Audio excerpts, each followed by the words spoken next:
Hello everyone, कैसे हैं आप लोग। आई होप आपकी पढ़ाई एकदम बढ़िया चल रही होगी और आप भी एकदम अच्छे होंगे।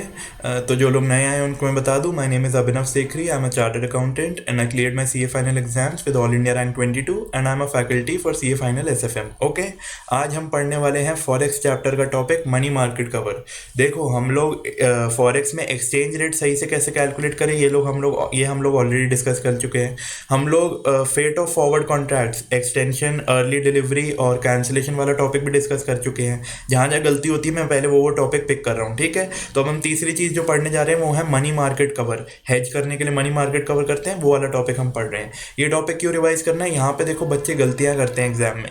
इसलिए नहीं कि वो टॉपिक मुश्किल है, इसलिए क्योंकि वो कंफ्यूज हो जाते हैं। कंफ्यूज इसलिए होते हैं क्योंकि वो रट के जाते हैं। पेबल होगा फॉरेन करेंसी तो ये करेंगे, रिसीवेबल होगा फॉरेन करेंसी तो ये करेंगे, आईबीबी, इन्वेस्ट, बाय, बोरो, ऐसे याद करके जाते हैं। एग्जाम में रटी हुई चीज़ आपको दिक्कत हमेशा देगी, ठीक है। तो अपने को फोकस करना है कॉन्सेप्ट्स पे। अपन पढ़ेंगे ध्यान से, सब कुछ समझेंगे, याद करने की कोई ज़रूरत ही नहीं है। आपको ऑटोमेटिकली सब आपका थॉट प्रोसेस उस हिसाब से बैठ जाएगा और आप खुद कोई भी क्वेश्चन सॉल्व कर पाओगे। ओके, ठीक है। तो देखिए, फॉरेन एक्सचेंज हमारा एक्सपोजर होता है। फॉरेन एक्सचेंज एक्सपोजर का क्या मतलब होता है? पहली चीज़, फॉरेन एक्सचेंज एक्सपोजर मींस कि हमें रिस्क है फॉरेन करेंसी का। कुछ रिस्क मतलब देखो, हमारा या तो फॉरेन करेंसी रिसीवेबल है या फिर फॉरेन करेंसी पेबल है इन the future, and foreign exchange rates fluctuate होते रहते हैं। तो हमें किस चीज़ का रिस्क है कि हो सकता है इस फ्लक्चुएशन की वजह से हमें लॉस हो जाए। फॉरेन करेंसी पेबल था तो अगर रेट महंगा हो गया तो हमें ज़्यादा पे करना पड़ जाएगा, और अगर फॉरेन करेंसी रिसीवेबल है और रेट गिर गया तो हमें कम रिसीव होगा, ठीक है। तो इसको कहते हैं फॉरेन एक्सचेंज एक्सपोजर। एक्सपोजर को खत्म करने के लिए हम करते हैं हेज। हेजिंग का क्या मतलब होता है? हेजिंग का मतलब होता है कि हम एक ऐसी काउंटर पोजीशन लेते हैं जिससे अगर हमें ओरिजिनल वाली चीज़ में अगर लॉस होता है तो यहाँ न्यू वाली पोजीशन में हमें प्रॉफिट होता है, जिससे वो लॉस काउंटर हो जाता है, सेट ऑफ हो जाएगा, तो हमारी पोजीशन नेट वही की वही रहेगी, ठीक है। तो हम लोग ये सीख रहे हैं हेजिंग में। अब फॉरेक्स हेजिंग करने के कई सारे तरीके हैं। पहला होता है फॉरवर्ड कॉन्ट्रैक्ट। फॉरवर्ड कॉन्ट्रैक्ट आपने पढ़ा हुआ है, ये तो आपको अच्छे से आता होगा कि हमारा कोई फॉरेन करेंसी पेबल या रिसीवेबल है इन द फ्यूचर, उसके लिए हम लोग एक्सचेंज रेट आज ही डिसाइड कर लेते हैं bye entering into a forward contract with the bank. Okay, ठीक है। तो इससे हमारा एक्चुअल रेट, चाहे से ऑन द ड्यू डेट हमारा एक्चुअल रेट कुछ भी हो मार्केट में, हमारा एक्सचेंज रेट फिक्स्ड है क्योंकि हम बैंक से एग्रीमेंट कर चुके हैं। तो हमारा एक्सपोजर लिमिटेड है, तो हमारा रिस्क खत्म हो गया, राइट। सेकंड तरीका होता है हेज करने का, मनी मार्केट कवर, जो हम आज पढ़ने वाले हैं। तीसरा तरीका होता है डेरिवेटिव्स। डेरिवेटिव्स में भी दो तरीके होते हैं, फ्यूचर्स और ऑप्शंस, और ये चीज़ हम लोग डेरिवेटिव्स चैप्टर में एकदम डिटेल में पढ़ेंगे, ठीक है। तो हम देखते हैं मनी मार्केट कवर से हेज कैसे किया जाता है। कैसे करने से पहले हम लोग ये पढ़ते हैं कि क्यों क्यों मतलब क्या थॉट प्रोसेस है। देखो, we already have an option of forward contract. Forward contract से हमारा रिस्क तो हेज हो ही जाता है, राइट। तो why do we need this? We need to focus on why. आप इस तरह से सोचोगे तभी आपको एग्जाम एकदम क्लैरिटी आएगी और आप एग्जाम में सब कुछ इजीली कर पाओगे, ठीक है। फॉरवर्ड कवर में और मनी मार्केट कवर में अप्रोच ही डिफरेंट है, सोचने का तरीका ही डिफरेंट है। फॉरवर्ड कवर क्या बोलता है? फॉरवर्ड कवर बोलता है कि हम लोग एक्सचेंज रेट आज फिक्स कर लेंगे ताकि हमारा रिस्क खत्म हो जाए। इससे हमारा मैच्योरिटी के दिन क्या होगा, कैश फ्लो जो एक्सचेंज होंगे वो प्री डिसाइडेड रेट पे होंगे। कैश फ्लो एक्सचेंज मतलब आपने बैंक से कॉन्ट्रैक्ट किया कि आपको 6 महीने बाद 70 रुपये पे डॉलर सेल करना है, तो जब 6 महीने वाला पॉइंट ऑफ टाइम आएगा तो आप डॉलर बैंक को बेचोगे और रुपया लोगे, राइट। यही तो एक्सचेंज कहलाता है, कैश फ्लो एक्सचेंज होते हैं। तो देखो, ओरिजिनली भी हमारी क्या सिचुएशन थी, अगर मैं एक इंडियन एक्सपोर्टर हूं जिसने यूएसए में माल एक्सपोर्ट करना है, तो मैं एक्सपोर्टर हूं तो गुड्स जाएंगे, पैसा आएगा यानी फॉरेन करेंसी आएगी इन द फ्यूचर। तो मेरे को जो फॉरेन एक्सचेंज का रिस्क है, देखो जो हम एक्सपोजर की बात कर रहे हैं, रिस्क क्या है कि इस 6 महीने के टाइम पीरियड के अंदर अगर रेट फ्लक्चुएट हुआ, रेट बढ़ गया तो मेरे को रेट गिर गया सॉरी, तो मेरे को कम पैसा मिलेगा। मैंने गुड्स भेजे हैं तो पैसा मिलेगा, तो मेरा रिसीवेबल है, तो मेरे को डर है कि मेरा अगर रेट गिर गया तो मेरे को कम पैसा रिसीव होगा। वहाँ से तो $5 लाख मिलने थे, वो आज भी $5 लाख मिलेंगे, कल भी $5 लाख ही मिलेंगे। लेकिन अगर एक्सचेंज रेट 70 से 60 हो गया तो उन $5 लाख को जब मैं बैंक में एक्सचेंज कराऊंगा तो मुझे जो पहले 5 लाख इंटू 70 3.5 करोड़ मिलते हैं, वो आज के रेट में सिर्फ 3 करोड़ मिलेंगे, तो ये लॉस है। तो मनी मार्केट वाला कवर क्या बोलता है? मनी मार्केट वाले बोलते हैं कि हमारा रिस्क किस वजह से है कि हम लोगों का कैश जो एक्चुअल ट्रांजैक्शन है वो 6 महीने बाद होना है, तो इन 6 महीने में रेट चेंज हो गया तो रिस्क है। तो मनी मार्केट बोलता है कि हम ये रिस्क को खत्म कर देते हैं। कैसे खत्म करेंगे? ये टाइम गैप को खत्म करके, यानी हम लोग ऐसी काउंटर पोजीशन क्रिएट करेंगे जिससे 6 महीने बाद हमारा कुछ देने का रहे ही नहीं। कि यार फॉर एग्जाम्पल हमारा जो $5 लाख रिसीवेबल है आफ्टर 6 मंथ्स, हम लोग $5 लाख पेएबल आफ्टर 6 मंथ की पोजीशन पोजीशन क्रिएट करके दोनों को सेट ऑफ कर देंगे। तो अगर हमने पोजीशन आज क्रिएट कर दी आज के रेट पे, तो हमारा फॉरेन एक्सचेंज रिस्क तो खत्म हो गया, राइट। नहीं भी समझ आ रहा तो भी कोई दिक्कत नहीं, अभी अब हम सब डिटेल में समझेंगे, मैं आपको सिर्फ बेस बना रहा हूँ अभी, ओके। तो forex, what does money market cover says, it says that forex risk arises due to exchange of cash flows in the future, so we need to avoid this exchange. How will we avoid this exchange? By creating a counter position in the other country. How will we create a counter position in the other country? If we have a foreign currency asset, we will create a foreign currency liability, and if we have a foreign currency liability, we will create a foreign currency asset. नहीं sir समझ नहीं आया, तो देखो example से समझाता हूँ, ठीक है। इंडियन इंपोर्टर है, इंपोर्टर कौन आदमी होता है? जो गुड्स इंपोर्ट करता है, यानी वो पैसा देगा, फॉरेन करेंसी पेबल है, ओके। $1 लाख का कॉन्ट्रैक्ट है 6 महीने बाद का, ओके, ठीक है। $1 lakh after 6 months payable. So what are we afraid of? We are afraid of exchange rate increasing, इसलिए हम लोग फॉरवर्ड कॉन्ट्रैक्ट करते हैं कि आज ही रेट फिक्स कर ले कि बढ़े तो भी बच जाए, राइट। मनी मार्केट कवर में क्या करेंगे? देखो, यूएसए से इंडिया गुड्स तो आ गया आज की रेट में $1 लाख के, so we have a $1 lakh liability after 6 months। $1 lakh is payable, so that is a liability, okay. So we will create an asset in USA worth $1 lakh. ऐसा क्यों कर रहे हैं हम लोग? देखो, $1 लाख हमें 6 महीने बाद पे करने हैं। अगर हमारा यूएसए में 6 महीने बाद $1 लाख का असेट हुआ, तो वो यूएसए में सेट ऑफ हो जाएगा। यूएसए में अगर असेट है और यूएसए में लाइबिलिटी है, वो तो आपस में सेट ऑफ हो जाएगा ना, वहाँ तो कोई एक्सचेंज रिस्क है नहीं। हमें रिस्क किस चीज़ का है? रिस्क तब है जब हमारी लाइबिलिटी यूएसए में है, लेकिन पे इंडिया से करना है। यूएसए में $1 लाख की लाइबिलिटी है और हम 6 महीने बाद इंडिया से पे करेंगे, तो पहले हमें रुपी दे के डॉलर लेना पड़ेगा और फिर हम डॉलर भेज पाएंगे। तो इसमें हमें रिस्क है, क्योंकि एक्सचेंज रेट का एलिमेंट इन्वॉल्व है। वो चीज़ हम लोग रिमूव कर रहे हैं by creating an asset in USA, ठीक है। अब असेट क्या होता है? असेट यानी इन्वेस्टमेंट, ठीक है। तो हम लोग 6 महीने के लिए यूएसए में इन्वेस्ट कर देंगे कि यार हमारी 6 महीने बाद यूएसए में लाइबिलिटी है, तो हमारी 6 महीने बाद यूएसए में $1 लाख का असेट होना चाहिए, यानी $1 लाख का हमारा इन्वेस्टमेंट होना चाहिए, ठीक है। तो वो दोनों सेट ऑफ हो जाएंगे। अब यार इन्वेस्टमेंट जो है, इन्वेस्टमेंट पे अपने को रिटर्न मिलता है, राइट। तो अगर हम लोग आज की डेट में $1 लाख इन्वेस्ट करेंगे, तो वो तो 6 महीने बाद $1 लाख से ज़्यादा हो चुका होगा। फॉर एग्जाम्पल 1,02,000 हो गया, $2,000, तो वो $2,000 का क्या करें? फिर हेडेक हो जाएगी। तो हम लोग क्या करेंगे? हम लोग चाहते हैं कि 6 महीने बाद $1 लाख होने चाहिए, राइट। तो हम लोग $1 लाख की प्रेजेंट वैल्यू आज इन्वेस्ट करेंगे, सो दैट आफ्टर 6 months, 6 महीने का इंटरेस्ट जोड़ने के बाद वो अमाउंट $1 लाख हो जाए, ओके, ठीक है। So we will invest in USA for 6 months। How? We need $1 lakh after 6 months, right. So we will invest present value of $1 lakh today, so that after 6 months it becomes 1 lakh equal to $1 lakhs, and those $1 lakhs will be used to पे of the liability. उसी से हम लोग हमारा liability पे of कर देंगे, ठीक है। जो प्रेजेंट वैल्यू करेंगे, पहली चीज़ ध्यान रखने वाली, उसमें इंटरेस्ट रेट यूएसए का लगेगा। मतलब आप यूएसए में इन्वेस्ट कर रहे हो, तो जो वहाँ पे इन्वेस्टमेंट का रेट होगा उसी पे प्रेजेंट वैल्यू करोगे ना, उसी पे तो पुल बैक करोगे अमाउंट को, ताकि वो $1 लाख बने। तो यहाँ पे ध्यान रखना है, ठीक है। So liability will be equal to asset after 6 months, ठीक है। यही तो हम करना चाहते थे। Both will be set of in USA itself after 6 months। दोनों चीज़ें, हमारा $6 लाख एक बंदा मांगता है और हमारा $1 लाख मांगता है, सॉरी 6 महीने बाद $1 लाख मिस्टर ए मांगता है, और $1 लाख का हमारा इन्वेस्टमेंट है। तो हम उसको बोलेंगे हम ये इन्वेस्टमेंट बेच रहे, तू वहाँ से पैसा ले ले, तो वो पैसा ले लेगा, तो दोनों सेट ऑफ हो जाएंगे, राइट। तो ये तो हमने बात कर ली कि हमें $1 लाख की प्रेजेंट वैल्यू आज इन्वेस्ट करनी है। तो यार अगर प्रेजेंट वैल्यू आज इन्वेस्ट करनी है, तो आज की डेट में डॉलर चाहिए, वो कहाँ से आएंगे? अब अगर आज हमें डॉलर चाहिए, तो हमें डॉलर स्पॉट मार्केट में खरीदना पड़ेगा, राइट। एंड अगर डॉलर खरीदना है, तो हमें रुपया देना होगा। आप रुपी दोगे तभी तो बैंक आपको डॉलर देगा, राइट। तो हमें रुपीज़ चाहिए। अब हम रुपीज़ कहाँ से लाएं? ये रुपीज़ हम लोग बोरो कर लेंगे। बोरो कहाँ करेंगे? इंडिया में, ऑब्वियसली। रुपी बोरो कर रहे हैं हम, इंडियन आदमी, इंडिया में रुपीज़ बोरो करना चाहते हैं, तो इंडिया में बोरो करेंगे, राइट। तो बोरोइंग हमारा क्या होगा? बोरोइंग पे हमें इंटरेस्ट पे करना पड़ेगा। तो हमारा इंटरेस्ट रेट कौन सा लगेगा? यहाँ पे ध्यान रखना है, इंटरेस्ट रेट लगेगा इंडिया का बोरोइंग का, ठीक है। तो फॉर एग्जाम्पल हमें एक्सचेंज रेट गिवन है स्पॉट ₹50, हमें चाहिए $1 लाख। तो अगर हम लोग जाते हैं $1 लाख लेने के लिए, तो हमें बैंक को कितना देना पड़ेगा? बैंक को देना पड़ेगा ₹50 लाख, राइट। ₹50 लाख देंगे, तो वो ₹50 लाख हम लोग कहाँ से लेके आए आज? तो ₹50 लाख हम लोग कहाँ से लेके आएंगे? हम लोग लोन लेंगे। लोन लेंगे तो हमें उस पर इंटरेस्ट पे करना पड़ेगा, तो 6 महीने बाद हमें इंटरेस्ट के साथ रीपे करना पड़ेगा, ठीक है। 6 महीने का लोन लेंगे ना, हमें उतने टाइम के लिए तो पैसा चाहिए। तो इंटरेस्ट रेट कौन सा लगेगा? इंटरेस्ट रेट लगेगा इंडिया का, इंडिया में जो भी इंटरेस्ट रेट लग रहा है बोरोइंग का, okay. So rupee will be repaid with interest eight end of 6 months, okay.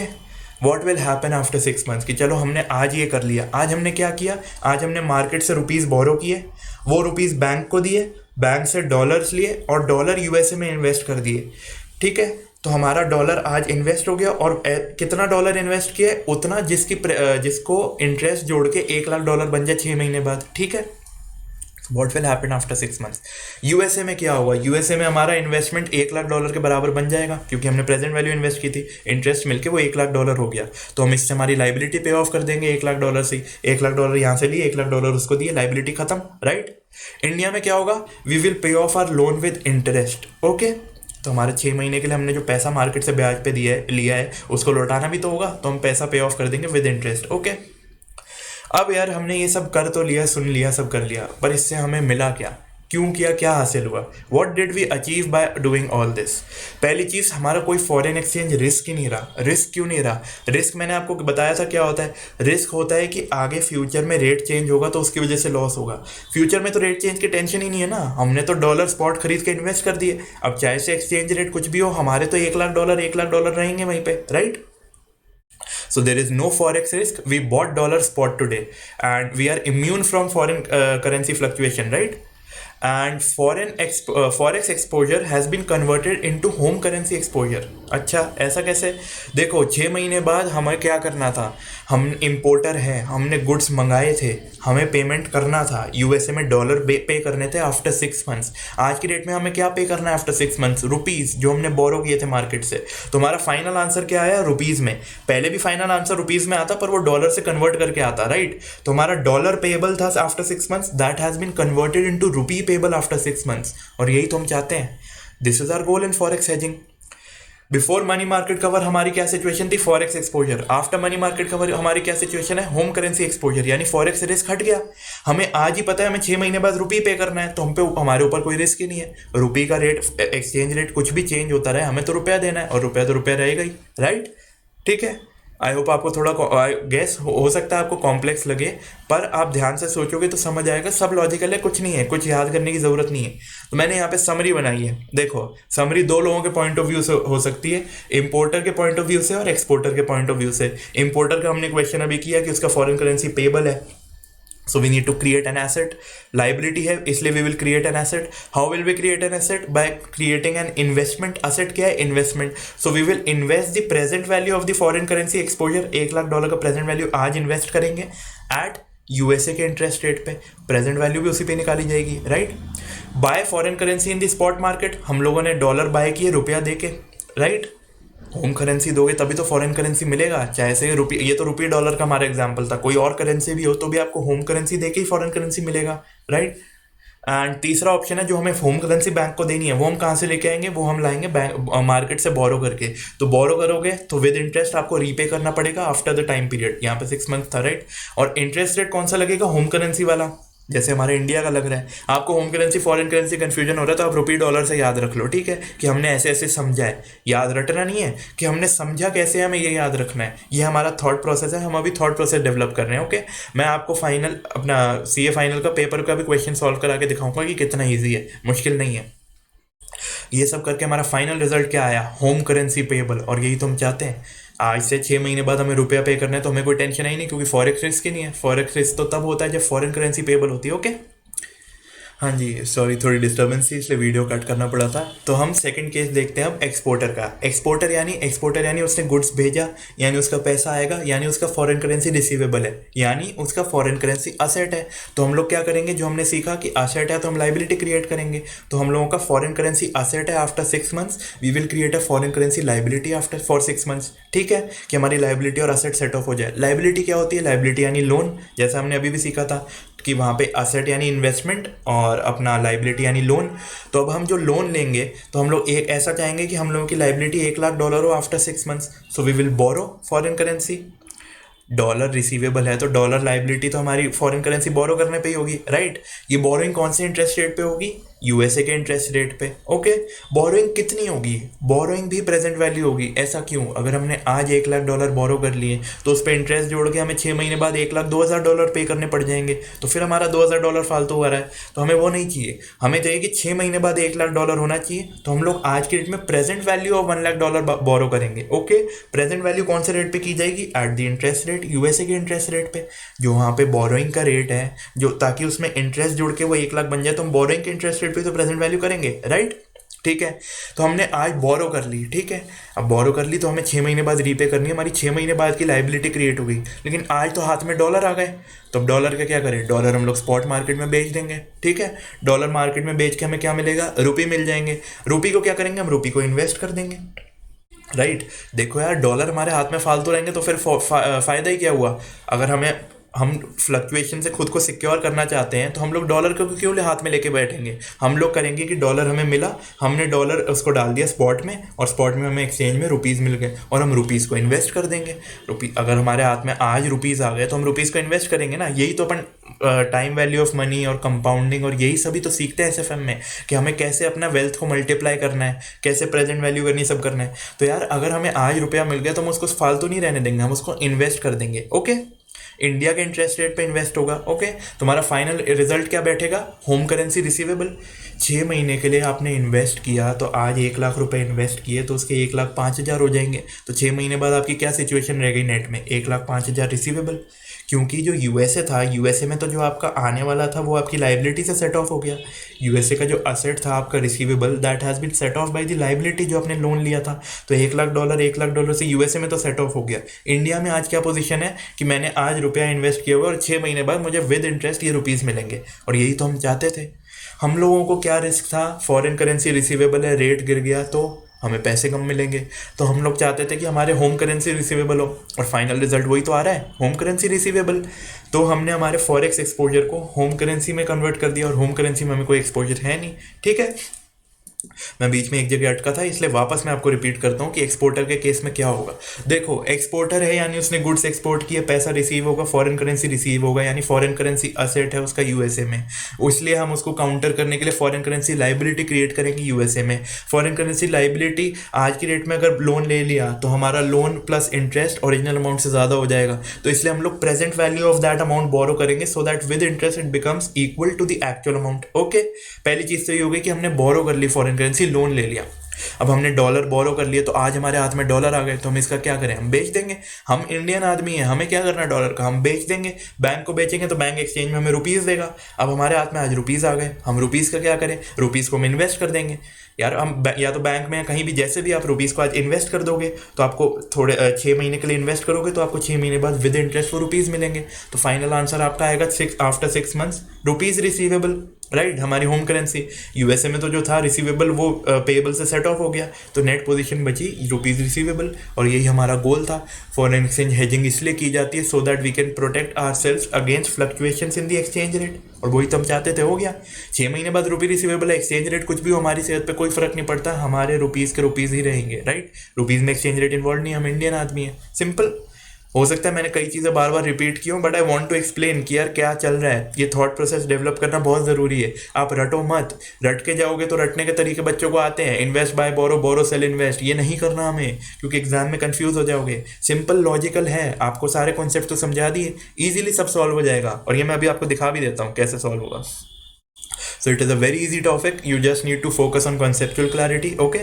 And if you are confused in the exam, put yourself in the shoes of the importer exporter. उसकी जगह खुद को खड़ा रख के देखो, अपनी जेब से आपको दिखेगा कि मेरा पैसा आएगा तो मैं क्या करूँ, मेरा पैसा जाएगा तो मैं क्या करूँ, आपका दिमाग चलना चालू हो जाएगा, ठीक है। You don't have to learn anything, रटने की ज़रूरत नहीं है, ट्रस्ट मी। आपको अगर कॉन्फिडेंस चाहिए तो आप इसके सिर्फ 2 क्वेश्चन सॉल्व करो, और वही 2 आप रिवीजन के टाइम पे भी यूज़ करना। एक इंपोर्टर के पॉइंट ऑफ व्यू से, दूसरा एक्सपोर्टर के पॉइंट ऑफ व्यू से, और कोई क्वेश्चन नहीं करना। दोनों पॉइंट ऑफ व्यू कवर हो गए, आपका माइंडसेट डेवलप हो ही चुका है, कॉन्सेप्ट आप सीख चुके हो, सब कुछ हो जाएगा एग्जाम में भी। और अब मैं आपको ये प्रूव करता हूँ कि ये कितना ईजी है। सिर्फ बोलने में ईजी नहीं है, एक्चुअल में ईजी है। ये देखो, May 19 में क्वेश्चन 6A ये हम अभी सॉल्व करेंगे, और मैं आपको दिखाऊंगा, आप खुद मेरे साथ सॉल्व करके दिखाओगे। एक लाइन में सॉल्व करेंगे हम मनी मार्केट का पूरा पॉइंट, सिर्फ एक लाइन में, इतना इजी है, ठीक है। So let's see, May 19 attempt का CA फाइनल का पेपर है, न्यू कोर्स का, question number 6A। Sun Limited and Indian company will need $5 lakh in 90 days. Okay, $5 lakh उसको चाहिए 90 डेज में। ये नहीं बताया इम्पोर्टर एक्सपोर्टर, हमें $5 लाख चाहिए, यानी हम बैंक को रुपया देंगे, डॉलर लेंगे। डॉलर क्यों लेंगे? क्योंकि हमें डॉलर पे करना होगा, यानी हमारी फॉरेन करेंसी लाइबिलिटी है। 90 डेज बाद हमें आज 5 लाख, हमें $5 लाख चाहिए 90 दिन बाद। क्यों चाहिए? हमें आगे पे करना होगा इसलिए तो चाहिए, यानी हमारा डॉलर पेएबल है, यानी हमारा डॉलर लाइबिलिटी है, यानी हमें डॉलर असेट क्रिएट करना है। माइंड साथ साथ चलना चाहिए, क्वेश्चन पूरा पढ़ने का वेट मत करो। जैसे ही आपने एक लाइन पढ़ी, जो पॉइंट पढ़ा उससे समझो, सोचो और आगे बढ़ो, ठीक है। तो हमें फॉरेन करेंसी असेट क्रिएट करना है। असेट क्रिएट करने का कौन सा अमाउंट होगा? Present value.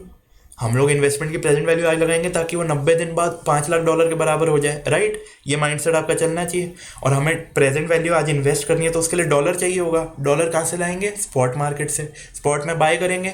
अगर डॉलर बाय करेंगे तो यानी हमें रुपीज़ देने पड़ेंगे। रुपीज़ देने पड़ेंगे तभी तो डॉलर मिलेंगे बैंक से। और अगर हमें रुपीज़ देने पड़ेंगे तो वो रुपीज़ हम कहाँ से लेके आएंगे? वो रुपीज़ हम मार्केट से बोरो करेंगे। तो हम लोग जो रुपीज़ मार्केट से बोरो करेंगे वो हमें with interest after 90 days repay करने होंगे, राइट। तो हमारे यूएसए का जो डॉलर पेबल है वो डॉलर इन्वेस्टमेंट से सेट ऑफ हो जाएगा and 6 months later we will be left with repayment of rupee loan with interest. तो हम यही तो चाहते हैं, हमारा फाइनल गोल यही तो था कि हमारा होम करेंसी पेबल है। अभी हमारा फॉरेन करेंसी पेबल है $5 लाख का, लेकिन हमने ऐसी पोजीशन क्रिएट करेंगे जिससे हमारा होम करेंसी पेबल आ जाए आफ्टर, और इसमें कोई एक्सचेंज रेट रिस्क है ही नहीं। तो हमारा होम करेंसी पेबल आ जाएगा after 6 months with interest. Okay, तो ये देखो एक लाइन पढ़ के हमें सब समझ आ गया। क्या क्या इन्फॉर्मेशन गिवन है? Spot rate $1 equal to 71 rupees. Okay, 90 days का फॉरवर्ड रेट क्या है? 73 रुपीज़, ठीक है। इंटरेस्ट रेट, डिपॉजिट का रेट गिवन है, बोरोइंग का रेट गिवन है, और ध्यान देने वाला 90 डेज का गिवन है, पर एनम नहीं गिवन कि हम पर एनम से 90 डेज में कन्वर्ट करें। 90 डेज का ही रेट गिवन है, यूएसए का गिवन है, इंडिया का, ठीक है। और कॉल ऑप्शन है, ये वाला पॉइंट हमारे लिए रेलिवेंट नहीं है, फ्यूचर रेट, ठीक है। हमसे क्वेश्चन में पूछा गया है फॉरवर्ड कॉन्ट्रैक्ट से बताओ, मनी मार्केट हेज करके बताओ, ऑप्शन कॉन्ट्रैक्ट बताओ और हेज के बिना बताओ, और बताओ बेस्ट ऑल्टरनेटिव क्या है। यही क्वेश्चन हमेशा आता है, सिर्फ और सिर्फ मनी मार्केट हेज का, सिर्फ और सिर्फ फॉरवर्ड कॉन्ट्रैक्ट का नहीं आएगा क्वेश्चन। ओके, किस्मत बहुत ही अच्छी हुई तो ही आएगा, वरना नहीं आएगा। वो आपको कंपेयर करने को बोलेगा कि आप कंपेयर करो और बताओ। कंपेयर करके क्या बताना है मैं आपको ये भी बता देता हूँ। देखो, ये सारे कॉन्ट्रैक्ट से हम लोग क्या कर रहे हैं? हमारा एक्सपोजर हेज कर रहे हैं। हर सिचुएशन में एंड में हमारा होम करेंसी पेएबल आएगा, राइट। हमें रुपीज़ तो देने ही पड़ेंगे ना, चाहे से हम रुपीज़ देकर डॉलर खरीद कर डॉलर पे करें, कुछ भी करें, हमें रुपीज़ तो देने पड़ेंगे। सो हमारा होम करेंसी आउटफ्लो है, रुपी आउटफ्लो है। सो जिस भी ऑल्टरनेटिव में rupee outflow will be the lowest, that will be the best alternative. 6 महीने बाद मेरी जेब से सबसे कम पैसा जाएगा, वही ऑप्शन बेस्ट है ना मेरे लिए, राइट। तो ये चीज़ होती है, ये हमें करना होता है। तो हम चारों के आंसर निकालेंगे और कंपेयर करेंगे कि कौन से में रुपी आउटफ्लो लोएस्ट है और वो ऑल्टरनेटिव हमारे लिए बेस्ट ऑल्टरनेटिव है। Which of the following strategy would be most preferable, यही पूछ भी रहा है क्वेश्चन। ओके, तो देखो पहली चीज़ चलो फॉरवर्ड भी सॉल्व करा देता हूँ। फॉरवर्ड कॉन्ट्रैक्ट में एंटर करना है, $5 लाख पेएबल हैं, $5 लाख हमें 90 दिन बाद चाहिए, या हमें बैंक से खरीदने होंगे, राइट। और फॉरवर्ड रेट क्या मिल रहा है? 73। तो 5 लाख इंटू 73, ये हमारा फॉरवर्ड का आंसर आ जाएगा। कि हमने आज ही फिक्स कर लिया कि 73 रुपीज़ हमारा रेट है, चाहे से एक्सचेंज रेट मार्केट में कुछ भी हो जाए 90 दिन बाद, हम 73 का कॉन्ट्रैक्ट कर चुके हैं। हम 73 के हिसाब से $5 लाख लेंगे। 73 इंटू $5 लाख, ये आ जाएगा हमारा रुपी का outflow after 90 days. Okay, second है money market hedge. Money market hedge का हम लोग अभी तरीका सोच चुके हैं। देखो, हमें $5 लाख चाहिए, डॉलर लाइबिलिटी है, इसलिए हम डॉलर असेट क्रिएट करेंगे। असेट यानी $5 लाख का हमें असेट चाहिए आफ्टर 90 डेज। ओके, तो आज हम कितना इन्वेस्ट करेंगे? Present value of $5 lakh, so that it becomes $5 lakh after 90 days. So $5 lakh की प्रेजेंट वैल्यू करेंगे कौन से रेट से? यूएसए के इंटरेस्ट रेट से। कौन से रेट से? डिपॉजिट या बोरोइंग। हम क्या कर रहे हैं? हम लोग असेट क्रिएट कर रहे हैं, तो हमें ब्याज मिलेगा। इन्वेस्टमेंट पे ब्याज मिलता है, यानी डिपॉजिट पे आपको 2.5% इंटरेस्ट मिलेगा। सो $5 लाख डिवाइडेड बाय 1.0250, ये आएगी प्रेजेंट वैल्यू आज की डेट में। और ये अमाउंट को अगर हम 2.5 इंटरेस्ट रेट पे इन्वेस्ट कर देंगे तो 90 दिन बाद यूएसए में $5 लाख के बराबर हो जाएगा, राइट। तुम्हारा पहला आंसर क्या आया? रेड से लिखता हूँ। First part is 5 lakh divided by 1.025, 2.5% का फैक्टर 1.025 होता है, राइट। तो इतने डॉलर हमें आज चाहिए। Okay, so this is the amount of dollar needed today. अब हमें डॉलर चाहिए आज की डेट में, राइट, क्योंकि आज इन्वेस्ट करना है तो डॉलर हमें खरीदने हैं, डॉलर खरीदने हैं, रुपी देना है, रुपी देना है। कैसे करेंगे? कि स्पॉट मार्केट में करेंगे। आज की डेट की ट्रांजैक्शन है तो स्पॉट मार्केट में होगा, तो हमें रुपया देना पड़ेगा। कितना रुपया देना पड़ेगा? स्पॉट का रेट क्या है? 71, तो हमें 71 रुपीज़ पर डॉलर देना पड़ेगा, so that we get dollars. Okay, तो हम लोग कितने, और हमें डॉलर कितने चाहिए? 5 लाख का प्रेजेंट वैल्यू जो था। ओके, तो 5 लाख का जो प्रेजेंट वैल्यू आया, इसके इतने डॉलर हमें चाहिए और $1 हमें मिलेगा 71 का। तो इतना हमारा रुपया आज चाहिए हमें। ओके, अग्री करते हो? समझ आ रहा है ना सब कुछ? कहाँ गया? जस्ट अ सेक। इतना हमें रुपया आज चाहिए total, 5 lakh divided by 1.025 into 71। Okay, इतना रुपीज़ आज चाहिए। एंड रुपी हमें क्या, आज रुपी कहाँ से लेके आएंगे? मार्केट से बोरो करेंगे, लोन लेंगे। लोन लेंगे तो ब्याज देना पड़ेगा। ओके, तो ब्याज देना पड़ेगा, तो बोरोइंग रेट क्या है? 6%, तो हमें 6% ब्याज देना पड़ेगा। 90 डेज़ का ही है तो 6% ही लगेगा। ओके, तो ये पूरा जो भी हमारा अमाउंट आया, जितना हमने बोरो किया, ये this is the amount to be borrowed into 1.06, this will be our rupee payable after 90 days. और यही तो हमें एंड गोल है हमारा, कि हमारा रुपी में आंसर आना चाहिए। देखो, ये भी चीज़ मैं आपको बता दूं कि अगर आप पेपर में कंफ्यूज हो जाओ कि यार मेरा क्या आंसर आना चाहिए, चारों ऑप्शन में अपने को क्या चाहिए? चारों ऑप्शन में अपने को रुपी पेबल ही तो चाहिए। What will be the rupee payable after 90 days, उनमें से लोएस्ट चूज करेंगे। तो अगर आप कंफ्यूज हो जाओ कि ये फाइनल आंसर है या नहीं, तो आपको ये सोचो कि आपका final answer should always be rupee payable after 90 days, और वो हम पहुंच चुके। $5 lakh divided by 1.025 is the amount of dollars required to be invested. ये डॉलर हम कहाँ से लेके आएंगे? By buying spot. Spot buy करने के लिए रुपीज़ देने पड़ेंगे स्पॉट रेट पे। So this into 71 will be the amount of rupees required today. ये रुपीज़ हम कहाँ से लेके आएंगे? हमारे पास नहीं है तो मार्केट से लोन लेंगे। लोन लेंगे तो हमें विद इंटरेस्ट रीपे करना पड़ेगा। लोन लिया हमने 90 डेज़ का, 90 डेज़ का इंटरेस्ट रेट है 6%। तो ये जो लोन लिया into 1.06 will be our rupee payable after 90 days. Okay, अब मैं आपको सोल्यूशन दिखाता हूँ। हमने एक लाइन में सॉल्व किया है, पूरा फॉर्मूला एक लाइन में आ गया, सिर्फ सॉल्व करना ही तो बाकी है। Amount of dollar to be invested 5 lakh upon 1.025, ठीक है। ये आज प्रेजेंट वैल्यू होगा, ये रुपी का सिंबल है, ये डॉलर होगा, गलती है इंस्टीट्यूट की, ठीक है। और amount of rupee needed to convert dollar, तो हम 71 स्पॉट से इतना डॉलर कर लेंगे, तो हमारे इतना रुपीज़ आज चाहिए। इतने रुपीज़ का हम आज लोन लेंगे, तो इसको विद इंटरेस्ट रीपे करेंगे। 6% ब्याज जोड़ के हमने इतना रीपे कर दिया, हो गया सॉल्व। सीए फाइनल का क्वेश्चन पेपर है ये, मैं कोई आपको हवा में नहीं बोल रहा, एक्चुअल में ईजी है। देखो इतना ईजिली सॉल्व होता है, ठीक है। सिर्फ अपने कॉन्सेप्ट स्ट्रॉन्ग रखो, हर कोई सॉल्व कर सकते हो। ओके, तो इसी के साथ हमारा मनी मार्केट का टॉपिक कंप्लीट होता है। सॉरी, मनी मार्केट का टॉपिक हमारा कंप्लीट होता है। तो हम लोग एक्सचेंज रेट कैसे करना है वो कंप्लीट कर चुके हैं। फेट ऑफ फॉरवर्ड कॉन्ट्रैक्ट के बेसिक्स और मनी मार्केट कवर भी कंप्लीट कर चुके हैं। अब हमारे सिर्फ 2-3 टॉपिक बचे हैं फॉरेक्स के, वो भी मैं डाल दूंगा। 2-3 टॉपिक कौन कौन से बचे हैं? एक तो interest rate parity, purchasing power parity, ये सब, और आर्बिट्राज के थोड़े बहुत केसेस, बाकी कुछ भी नहीं है। हम लोग सब कुछ कर चुके हैं।